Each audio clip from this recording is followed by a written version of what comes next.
Ladies and gentlemen, welcome to the Entrepreneurial Mindset, the entrepreneur and his team.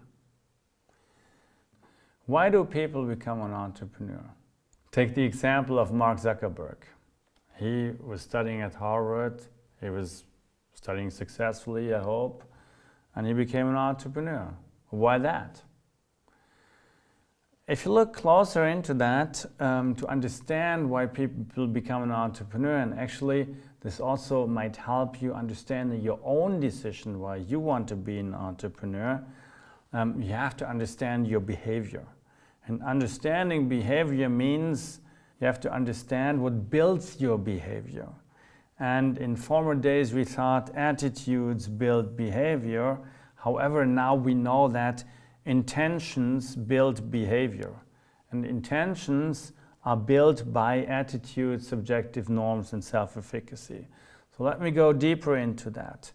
If people want to be an entrepreneur, but if people do various things, this is what you can see as their behavior later on. And before you do something, normally you have an intent to do something. And by the way, there is a time lag between this intent and your actual behavior. So you would like to buy something. And before you buy something, you have the intent to buy something. But why do you have the intent to buy something? Why do some people want to be an entrepreneur? First of all, it is because people have an attitude towards something. They think a certain product is cool and I have to have it. They think being an entrepreneur is a lot more fulfilling for my personal life than doing something else. I want to live a free life, I don't want to have a boss. This is a typical attitude you might have, and if you have that attitude, this will drive your intention to be an entrepreneur. Secondly, subjective norms. Subjective norms are yourself and the people around you. So what do the people around you think about entrepreneurship? So your parents, were they entrepreneurs and say entrepreneurship is the best thing which might happen, so they influence you positively? Or are your parents entrepreneurs and you saw them working every day and they never had free time for you and you think entrepreneurship is not a real good thing?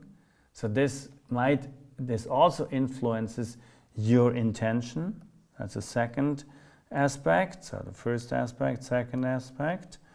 And it influences why you become an entrepreneur or not. And the third aspect is so-called self-efficacy, and it basically describes what you've learned in the years before. Did you make a positive experience that makes you more confident you can cope with the challenges being an entrepreneur? Take Michael Dell's example. He was selling newspaper subscriptions, and he was really successful selling newspaper subscriptions. So he thought, I'm able to sell something. That made him more confident to be an entrepreneur than it might have been with other people. So what about yourself? Was there some experience, and we call it mastery experience in your past, which tells you I'm able to run a business? Or was there maybe an experience which takes you away from doing that?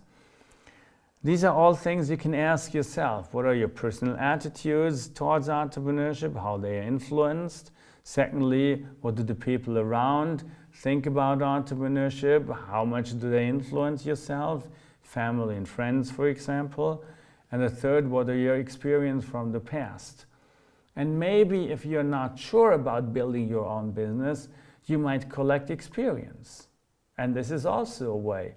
So if you're not sure about if you want to be an entrepreneur or not, go into an entrepreneurial company. Try to work there and try to master some of the situations which come up. And if you can master them in a positive way, it might influence now you positively to be an entrepreneur. So these are your intentions. So intentions are being built out of these three aspects, and these intentions, they drive your behavior to be an entrepreneur. That's a good way, we call it the theory of planned behavior. That's a good way to ask yourself whether you want to be an entrepreneur or not. Michael Dell sold newspaper subscriptions when he was a kid at school. So in these early days, he was acting quite entrepreneurially. So let's look at the theory of planned behavior and Mark Zuckerberg. And these are only things we got from the news, and so they might be totally wrong, but if you look at the attitude, subjective norm, and self-efficacy, probably Mark Zuckerberg had a desire to start a venture and some degree of commitment. So he had a positive attitude towards entrepreneurship.